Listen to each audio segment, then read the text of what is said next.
अस्सलाम वालेकुम। आज हम बात करेंगे हसरत के 8th एपिसोड के बारे में।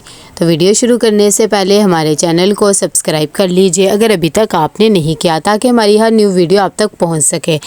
यहाँ पर फरीन की माँ उसे कहती है कि हारिस ने क्या बताया है, कब तक वो जाएगा और तुम्हें भी बुला लेगा। आज तो मेरी बेटी बहुत खुश नज़र आ रही है।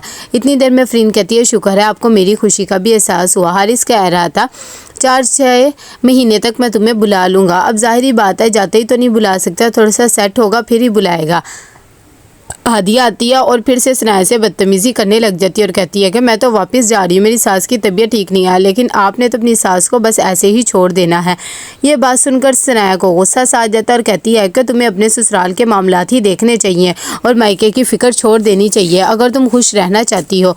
दूसरी तरफ फरीन जाती है और जाकर फबीहा को समझाती है और उसे कहती है कि तुम्हें ये सब बातें हमज़ा को बता देनी चाहिए, आखिर को उसने तुम्हारे साथ सारी ज़िंदगी गुजारनी है। फबीहा कहती है कि मैं कैसे उसे ये सब कुछ बता दूं, मुझे समझ नहीं आ रहा वो किस तरह रिएक्ट करेगा। सनाया जाती है और जाकर अरहम को कहती है कि हादिया तो वापस जा रही है, क्या आपको ये बात पता है? मुझे तो किसी ने भी नहीं बताई है ये बात।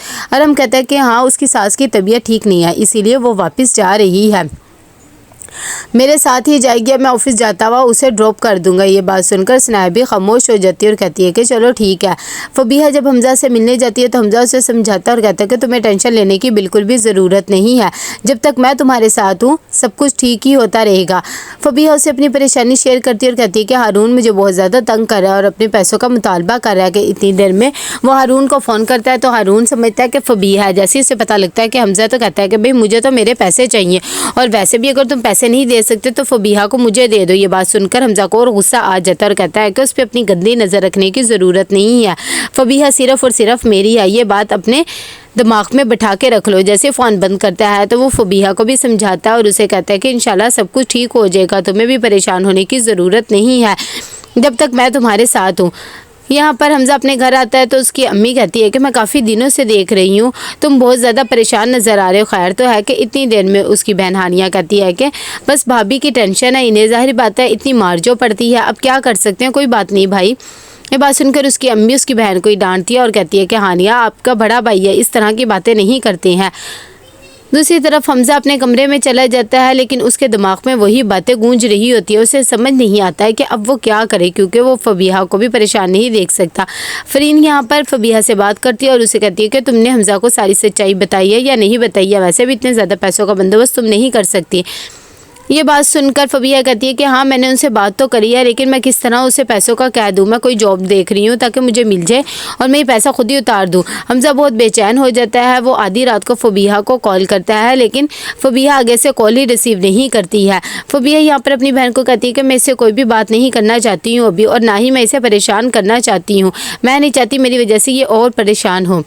यहाँ पर हादिया अपनी जैसे ही पैकिंग कर रही होती है तो वो अपनी माँ के बाल वगैरह बनाती है और उन्हें चाय देती है और कहती है कि जल्दी से पी ले। रफ़त कहती है कि मैं यहाँ कमरे में बैठी बैठी थक गई हूँ, ऐसे करो मुझे थोड़ी देर लाउन में ही ले जाओ ताकि मेरा दिल थोड़ा सा और से और हो जाए, यहाँ बैठी बैठी तो मैं वैसे ही दिमागी मरीज़ बन जाऊँगी। हादिया कहती है अम्मी आपको पता तो है ना मैं पैकिंग वगैरह कर रही हूँ, मेरे पास टाइम नहीं है और आपको उठाना कौन सा आसान काम है और मैं नहीं उठा सकती, भाई आएंगे तो आप उन्हें कह देना, वैसे भी अब आप उनकी जिम्मेदारी हैं, फिर आपने जहाँ बैठना होगा वहाँ जाकर बैठ जाना, मुझे ना कहें। दूसरी तरफ सनाया आती है और आकर अपनी सास को नाश्ता देने की कोशिश करती है और कहती है कि इंसुलिन भी लगा ले, फिर मेरी एक मीटिंग है मैंने वो अटेंड करनी है, जल्दी से आप खाना खा ले।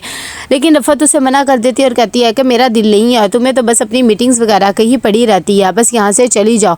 सनाया बेचारी परेशान सी हो रही थी क्योंकि उसे कॉल्स पे कॉल आ रही थी, वो अपने बॉस की कॉल रिसीव करती है और उन्हें कहती है कि सॉरी मेरी सास की तबीयत ठीक नहीं थी इसीलिए बस मैं थोड़ी सी लेट हो गई। उसका बॉस उसे डांटता और कहता है कि ये सब कुछ क्लाइंट नहीं सुनते हैं, आपको मीटिंग अच्छे तरीके से ही अटेंड करनी होगी।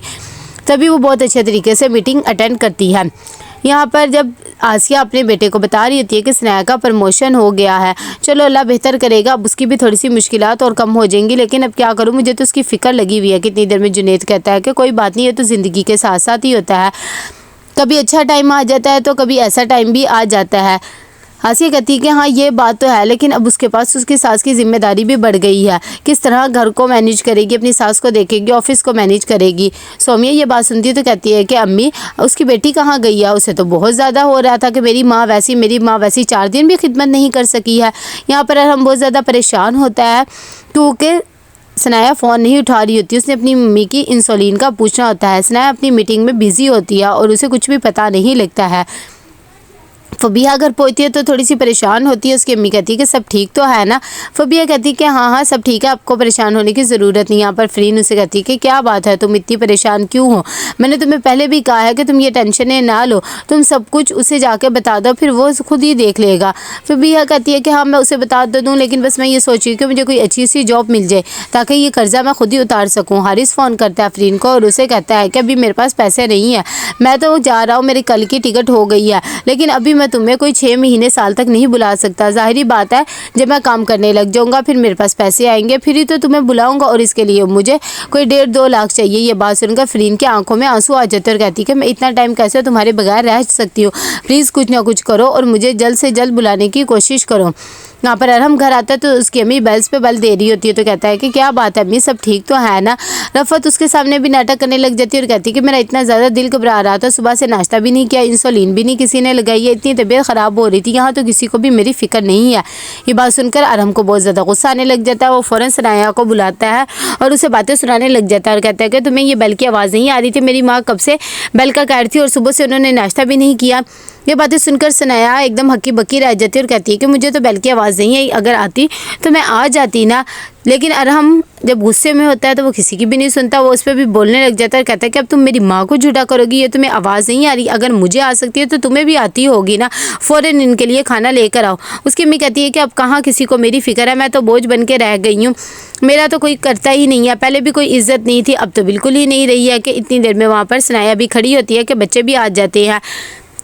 अरहम अपनी माँ को इंसुलिन लगा रहा होता है कि उसके पास उसका बेटा आता है, वो उसे भी झिड़क देता है। ये बात देखकर सनाया कहती है कि क्या हो गया है अरहम, बच्चा है, आप उसे किस तरह डांट रही है। जुनैद से भी ये बात देखकर रही नहीं जाती है और फ़ौरन अरहम को कहता है कि भाई ये छोटा बच्चा है, उसे क्या पता तुम किस तरह उसे डांट रही हो, ऐसे नहीं करना चाहिए। कि अरहम को गुस्सा आ जाता है और कहता है कि आप कौन होते हैं बीच में बोलने वाले, ये मेरी औलाद है और मैंने इन्हें बताना है कि क्या अच्छा है और क्या बुरा है। ये बात सुनकर सनाया एकदम हक्की बक्की रह जाती है। तो कैसे लगा आपको एपिसोड, लाइक शेयर करके लाजिम देगा। हाफिज़।